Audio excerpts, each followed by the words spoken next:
खेल में खेल। अक्षर ब्रह्म ने अपने मन अव्याकृत के द्वारा सृष्टि रूपी यह खेल बनाया है। इसका नियंत्रक आदि नारायण है, जिसकी चेतना के सांकल्पिक प्रतिबिंब रूप जीवों ने मिलकर इस खेल में अलग अलग भूमिकाओं का निर्वहन किया है। इसे ही खेल में खेल कहते हैं।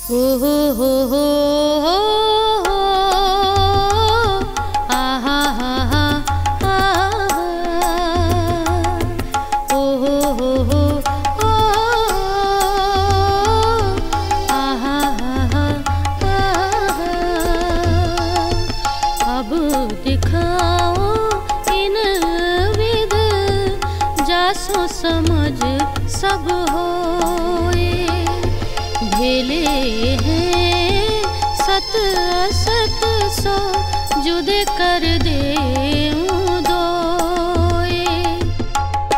हे साथ जी, अब मैं आपको इस संसार की वास्तविकता इस प्रकार दिखाऊंगी कि आपको सब कुछ समझ में आ जाए। यहाँ के ज्ञानी जनों की दृष्टि में माया और ब्रह्म एक दूसरे में ओतप्रोत हैं, मिले हुए हैं।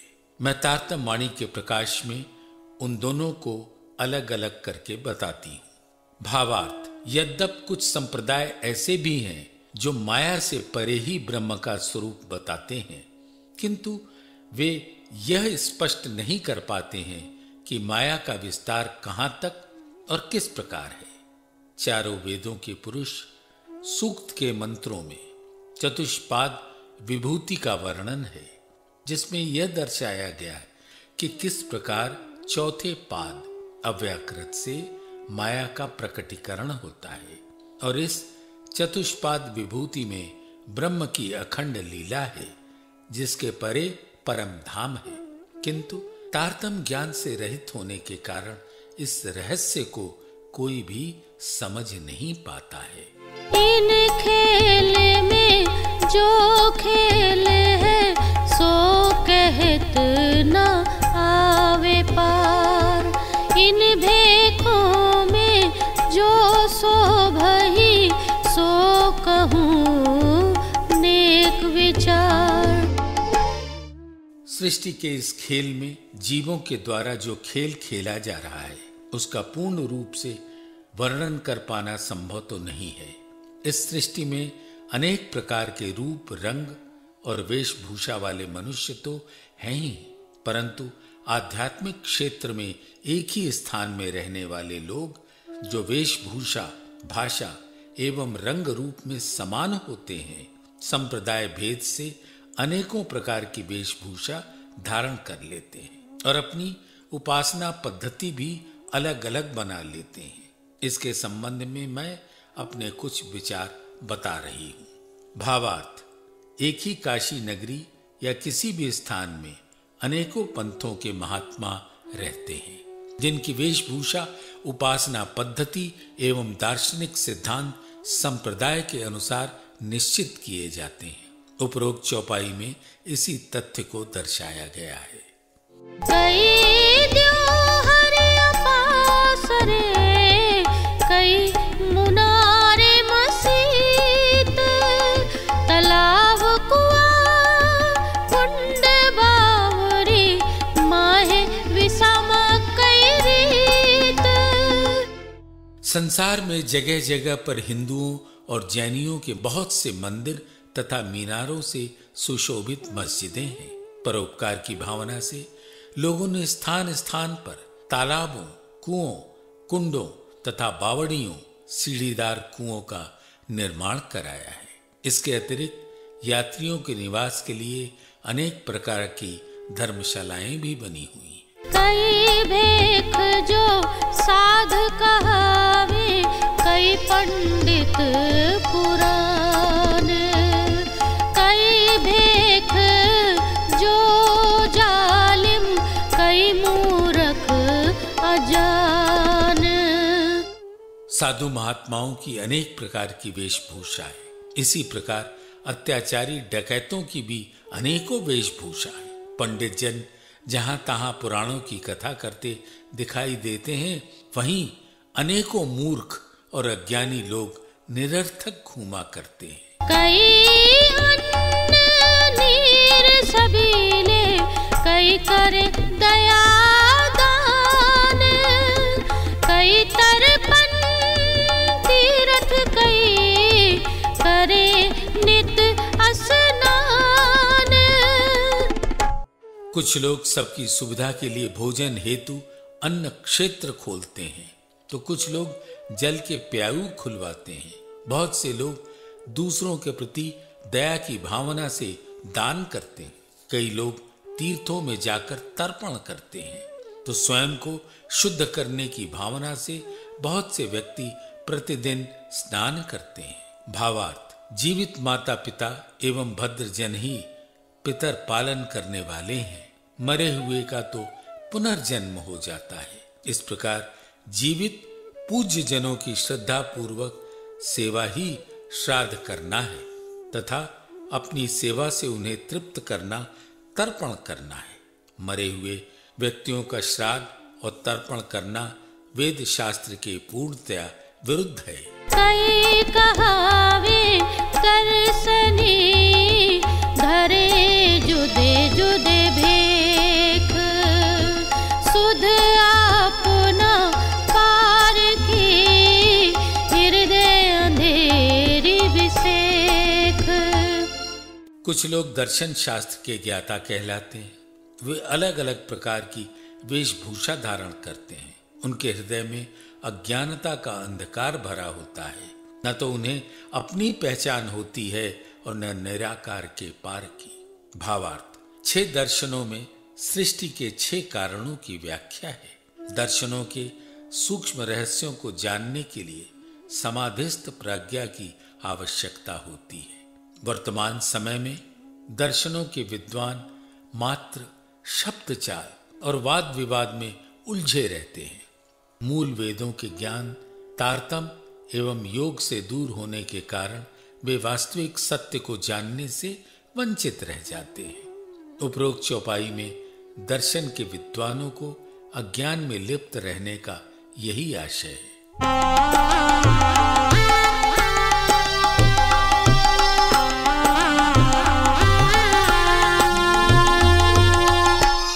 जैन मत के अनुयायी अपने बालों को नुचवा देते हैं। सन्यासी अपने सिर के बालों को मुड़वा देते हैं तथा वैष्णव के वैरागी या ब्रह्मचारी अपने सिर के बालों को बहुत अधिक लंबा कर लेते हैं। तांत्रिक लोग काले वस्त्र पहनते हैं, तो संत मत, कबीर, दादू आदि के अनुयायी श्वेत वस्त्र पहनते हैं। इसी प्रकार सन्यास मत के अनुयायी भगवा वस्त्रों को धारण करते हैं। कुछ पंथों के अनुयायी महात्मा अपने कानों को थोड़ा सा छेदते हैं, तो कुछ ऐसे भी होते हैं जो बिल्कुल भी नहीं छेदते। कुछ ऐसे नाथ पंथ वाले महात्मा होते हैं जो अपने कानों को बहुत अधिक फाड़ देते हैं। वैष्णव पंथ के महात्मा माला, तिलक एवं धोती का विशेष प्रयोग करते हैं। इनके विपरीत योगियों का समूह ऐसा भी होता है जो केवल ध्यान में ही रुचि लेता है। कई जिंदे मलंग मुल्ला, कई बांग दे मन धीर, कई जावे पाक होए, कई मीर पीर फकीर। हो आहा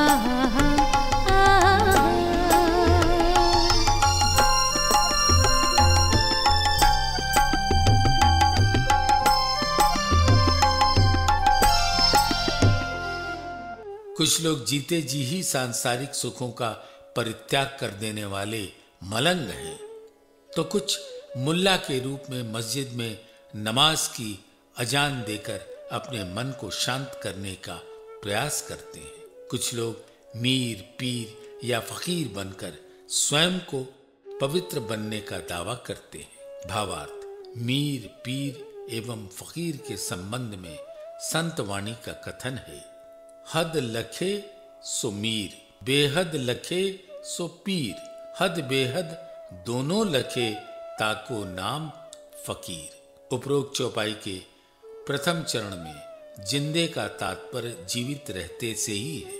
इसे फकीरों का कोई वर्ग नहीं समझना चाहिए। कई लंगरी बोध ले, कई आलम पढ़े इलम, कई ओलिए बेकैद सोफी पर छोड़े नहीं जुलम। मुसलमानों के धार्मिक स्थानों में भोजन बनाने की सेवा करने वाले कुछ लांगरी हैं। कुरान हदीसों का ज्ञान ग्रहण कर कई लोग बोदरे या आलिम हैं। एक खुदा की इबादत में रहने वाले कई औलिये हैं। शरीयत छोड़कर तरीकत की राह पर चलने वाले बेकायदी हैं तथा खुदा से दोस्ती का दावा करने वाले कई सोफी भी हैं। इतना होने पर भी ये माया में आसक्त होकर कुछ अपने आत्म स्वरूप पर अत्याचार करना नहीं छोड़ते। कई सती सीलवंती, कई आरजा अर्धांग, जति भरती पोसांगरी ए अति स्वभावे स्वांग। कई स्त्रियां सती शीलवंती कहलाती हैं तो कोई आर्या अर्धांगिनी।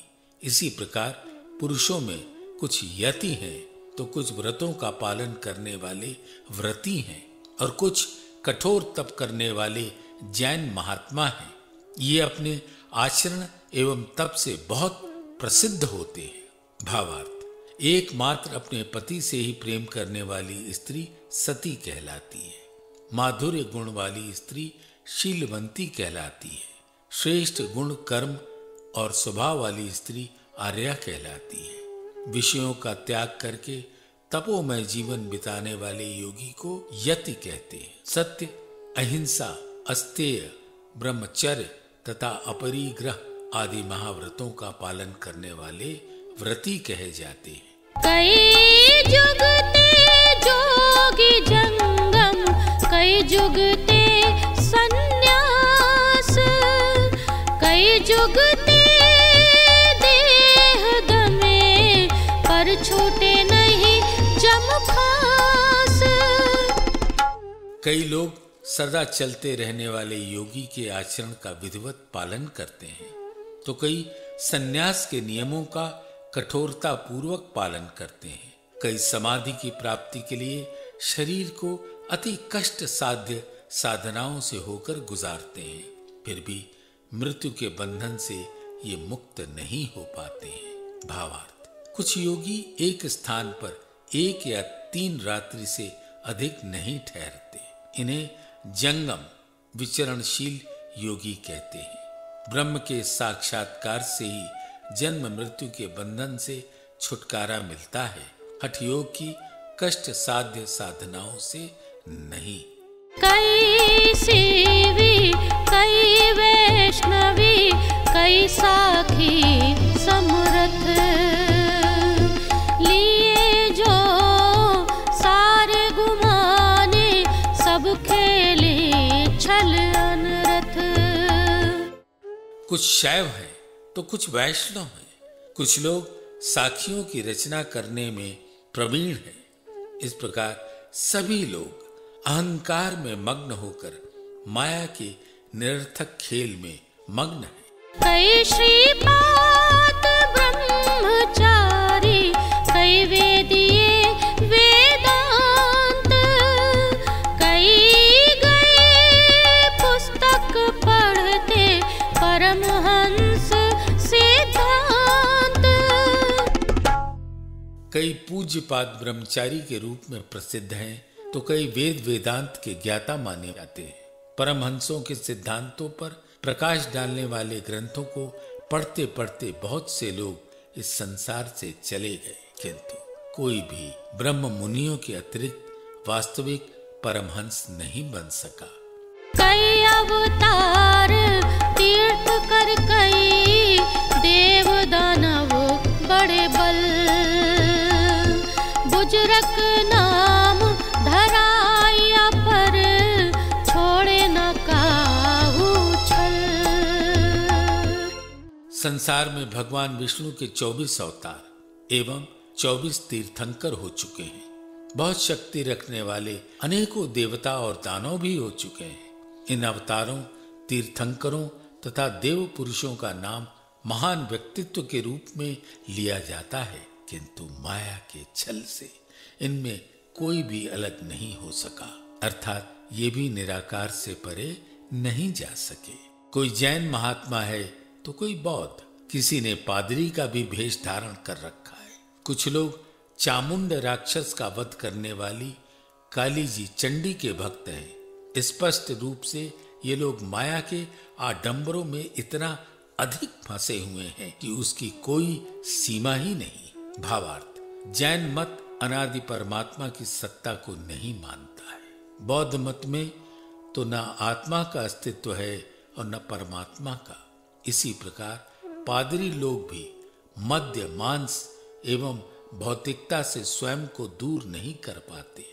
काली देवी के भक्त तामसिक कार्यों, मांस, शराब आदि में लिप्त रहते हैं। ये सच्चिदानंद परब्रह्म की प्रेम लक्षणा भक्ति से कोसों दूर रहते हैं। इसलिए इन्हें उपरोक्त चौपाई में विशेष रूप से माया में लिप्त कहा गया है।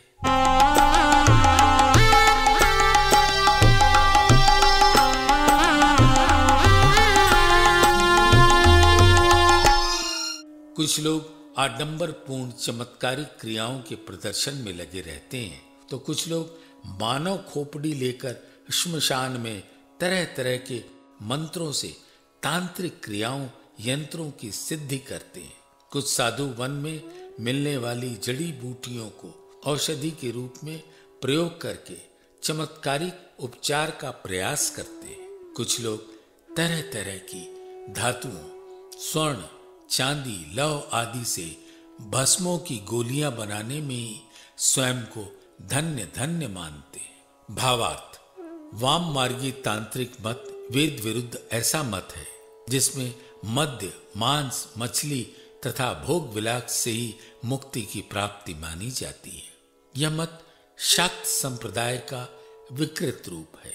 मृतक मनुष्य के लिए शिर, मसान को श्मशान में तांत्रिक लोग लेकर मंत्रों का जाप किया करते हैं। वे कागज पर किसी भी देवी देवता का नाम तथा विशेष प्रकार की आकृति, त्रिभुज, अष्टभुज, चतुर्भुज जैसी आदि बनाकर उसमें कुछ विशेष अंक लिखते हैं। इसे वे मंत्र कहा करते हैं। किसी निश्चित तिथि को मंत्रों के जप द्वारा यंत्र की सिद्धि करते हैं। कई जुगते सिद्ध साधक, कई व्रतधारी मुन, कई मठ वाले पिंड पाले, कई फिर होए नगिन।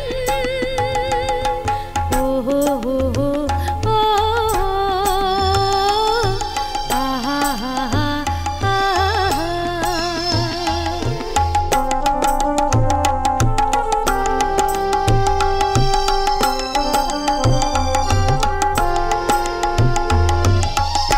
कोई साधक अवस्था में युक्ति पूर्वक साधना करके सिद्ध बनने के प्रयास में लगा रहता है, तो कोई तपस्या के कठोर व्रतों का पालन करके मुनि कहलाना चाहता है।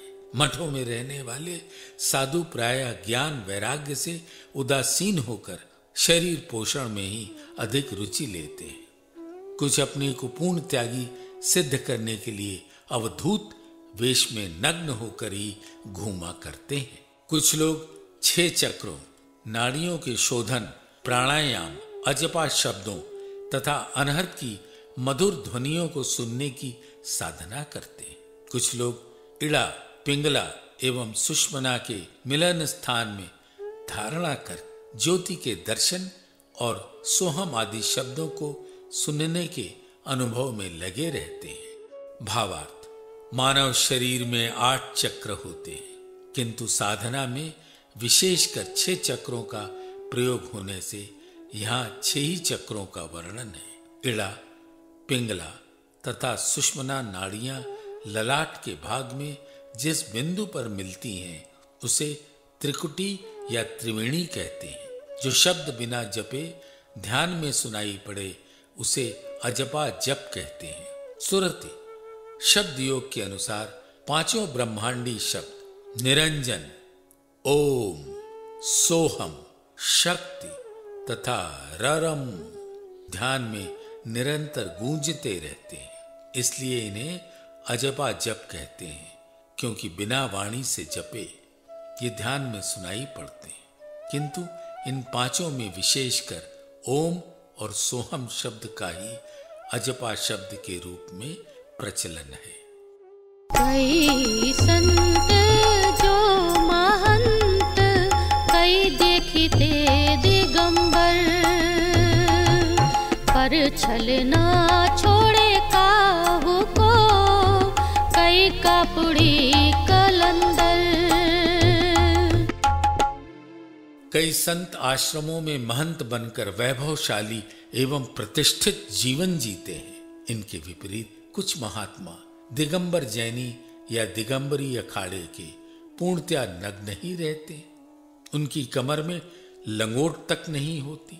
कुछ मुस्लिम फकीर ऐसे होते हैं जो संसार से विरक्त रहते हैं और काले कपड़े पहनते हैं, किंतु माया का छल इन्हें भी नहीं छोड़ता है। भावार्थ, कलंदर सूफी फकीरों का ऐसा वर्ग है जो काले वस्त्र धारण करता है। ये काली गुदड़ी रखते हैं जिसमें अपनी सारी सामग्री रखा करते हैं। काले कपड़ों का प्रयोग करने से इन्हें कापड़ी कहते हैं।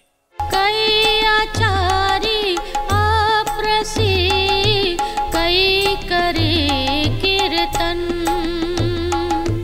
यो खेले जुदे जुदे, सब पर बस मन। कई लोग शुद्धता के कठोर नियमों, छूत छात का पालन करने वाले हैं। कई कीर्तन भजन में गहरी रुचि रखने वाले हैं, किंतु ये सभी लोग मन के वशीभूत हैं तथा माया के बंधनों में बंधकर तरह तरह के खेल कर रहे हैं। कई कीर्तन करे बैठे, कई जाग जगन, कई कथे ब्रह्म ज्ञान, कई तपे पंच अगिन। कुछ लोग शांति पूर्वक बैठे बैठे परमात्मा का कीर्तन करने में संलग्न हैं, तो कई ऐसे भी हैं जो पूरी रात जागकर अपने आराध्य को याद करने में ही अपना गौरव मानते हैं। कई ब्रह्म ज्ञान की चर्चा करते हैं और कई तो गर्मी में 5 स्थानों पर आग जलाकर उनके मध्य में बैठने को ही सबसे बड़ा तप मानते हैं। भावार्थ, परमात्मा की स्तुति संगीत के मधुर स्वरों में करना ठीक है, किंतु इसी को मोक्ष का साधन मान लेना तथा ध्वनि विस्तारक यंत्र लगाकर दूसरों का ध्यान भंग करना उचित नहीं है। यदि आग तापना ही तप है तो चूल्हा जलाने वाले सभी तपस्वी बन जाएं। वस्तुतः तप का अभिप्राय है ऋता तपः, दमः तपः, सत्य तपः, स्वाध्याय तपः, अर्थात यथार्थ सत्य को मानना, इंद्रियों को विषयों में न जाने देना, मन वाणी एवं कर्म से सत्य का आचरण करना, धर्म ग्रंथों का स्वाध्याय करना तथा ब्रह्मचर्य का पालन करना ही वास्तविक तप है।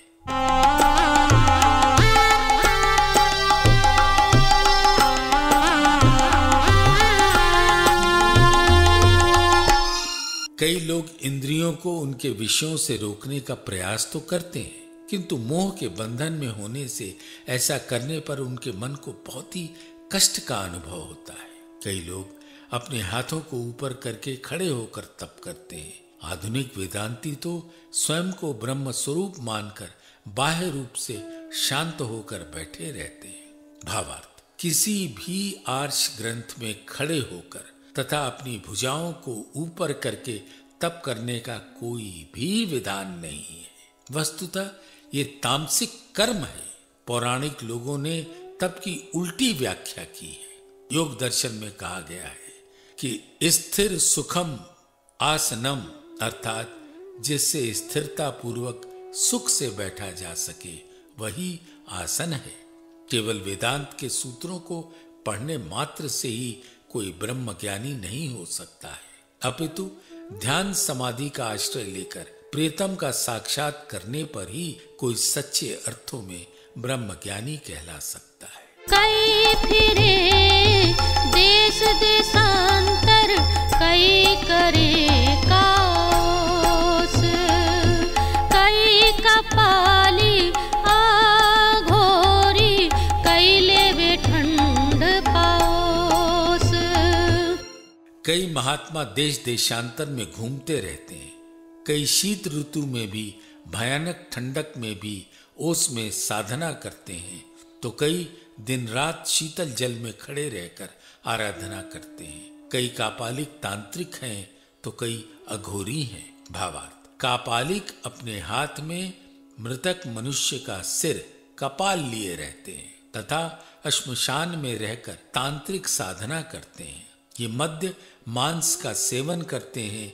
अघोरी भी शमशान में भयानक स्थानों में साधना करते हैं। इनके लिए भक्ष अभक्ष का कोई नियम नहीं होता है, ये सर्वभक्षी होते हैं। कई पवन दूध आहारी, कई ले बैठत है नीम, कई कैद न करे कछुए, ये सब छल के चैन। कुछ लोग मात्र वायु का ही आहार करते हैं तो कुछ केवल दूध ही पीते हैं। कुछ लोग साधना के कठोर नियमों का पालन करते हैं। कुछ ऐसे भी होते हैं जो किसी भी नियम से नहीं बंधते हैं। इस प्रकार तारतम ज्ञान से रहित होने के कारण इतनी ऊंची तपस्या करने वाले भी माया के छल के शिकार हो जाते हैं। कुछ साधक फल फूल तथा पत्ते खाकर ही अपना गुजारा करते हैं तो कुछ अति अल्पाहार करते हैं। कुछ लोग अपनी उम्र को बढ़ाने के लिए साधना करते हैं। उनकी एक कल्प तक जीवित रहने की इच्छा होती है। भावार्थ, एक कल्प में 4 अरब 32 करोड़ वर्ष होते हैं।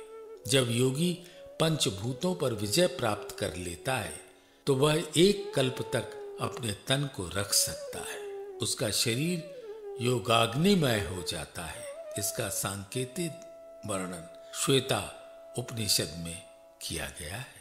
कई धारा गुफा झापा, कई जोगाले तन, कई सूखे बिना खाए, कई करे पिंड पतन।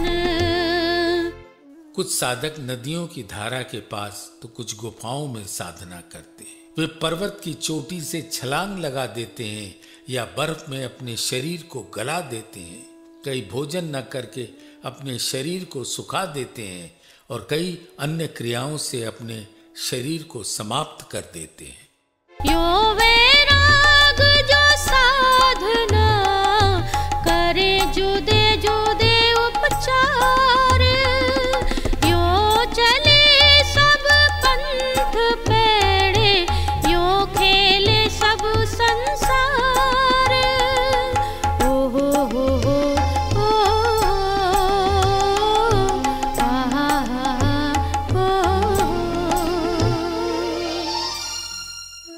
इस प्रकार वैराग्य एवं साधना के मार्ग का अनुसरण करते हुए अलग अलग पद्धतियों से लोग अपने भवरोग का उपचार करने का प्रयास करते हैं।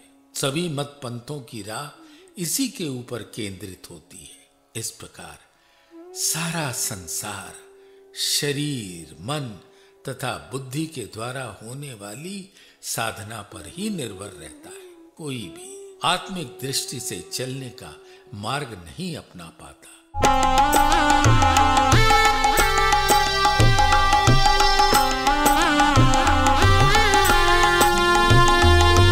खेले सब देखा देखी, जो चले चींटी हार, यो जो अंधे गफलती, बांधे जाए कतार।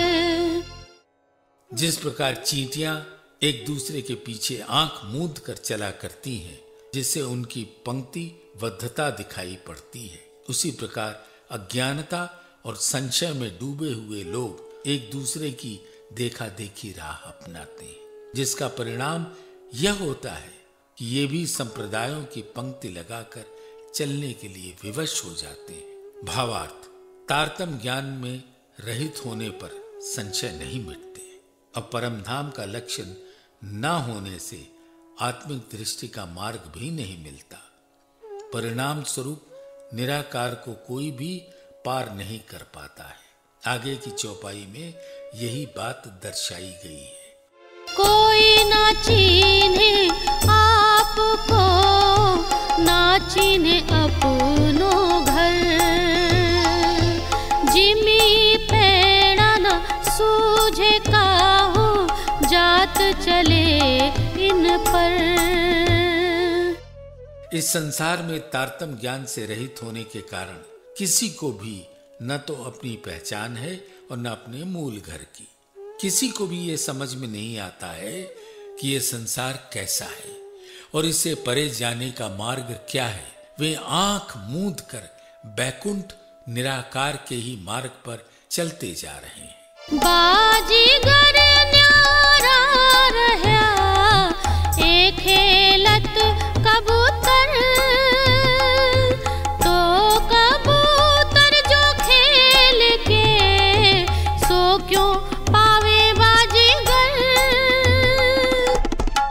इस खेल का नियंत्रक बाजीगर अक्षर ब्रह्म का मन है। सभी जीव इस खेल के कबूतर हैं, अर्थात उनके स्वाप्निक मन के सांकल्पिक प्रतिबिंब रूप है। ऐसी अवस्था में यह कैसे संभव है कि स्वप्न के जीव निराकार से परे उस अक्षर ब्रह्म या उनके मन स्वरूप अव्याकृत को पा सकें। अब देखो ले मायने खेल बिना हिसाब, आप अकले देखिए रचो खस में ख्वाब। हे साथ जी, अब आप उपरोक्त चौपाई के आशय पर विचार कीजिए। माया की ये सृष्टि तो अनंत विस्तार वाली है। आप इसे जागृत बुद्धि के प्रकाश में देखें तो ये स्पष्ट होगा कि धामधनी के आदेश से ये स्वप्नमयी जगत बनाया गया है। धरे नाम खसम के, जुदे जुदे आपनेक, अनेक रंगे संगे ढंगे, विध विध खेले विवेक। संसार में अलग अलग पंथों के अनुयायियों ने अलग अलग भाषाओं में प्रियतम परब्रह्म के अनेकों भिन्न भिन्न नाम रखे हैं। वे परब्रह्म की सानिध्यता को प्राप्त करने के लिए उनकी अनेक प्रकार से महिमा गाते हैं तथा अनेक पद्धतियों से उनकी उपासना भी करते हैं। इस प्रकार वे अपने विवेक के अनुसार अनेक प्रकार से आध्यात्मिक क्षेत्र में विचरण करते हैं। खसम एक सबन का, नाही न दूसरा कोई, ए विचार तो करे जो आप साचे होए। परम सत्य तो यह है कि सारी सृष्टि का परमात्मा एकमात्र अक्षरातीत ही है, किंतु इस प्रकार का उच्च विचार तो उनके अंदर तभी आता है जब वे स्वाप्निक नहीं होते।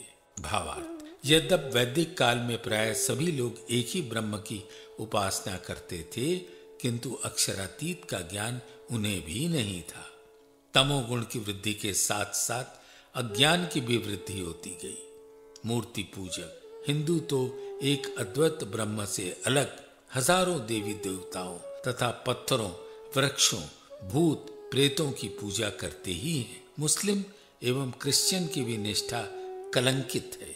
मुस्लिम लोग भी पीरों एवं फकीरों की मजारों पर शीश झुकाते हैं, तो क्रिश्चियन भी परमात्मा एवं अपने मध्य में जीसस को पूज्य मानते हैं। इससे स्पष्ट है कि स्वप्निक जीवों में परब्रह्म के प्रति एक निष्ठ प्रेम नहीं होता। उपरोक्त चौपाई के चौथे चरण का यही आशय है। खेल खेल अनेक राग दे, मीनो मीने करे क्रोध, जैसे मच गला गल, छोड़े ना कोई क्रोध। ओ हो आहा आहा आहा।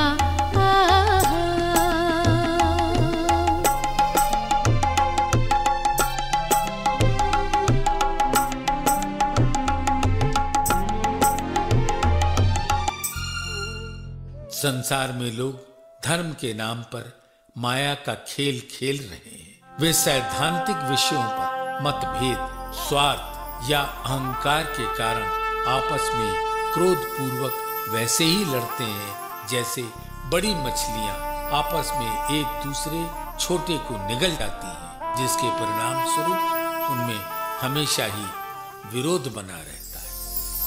ओ हो आहा आहा आहा। ओ हो आहा आहा आहा। अब दिखाओ इन विध, जासो समझ सब होए, भेले हैं सत असत सो जुदे कर दे।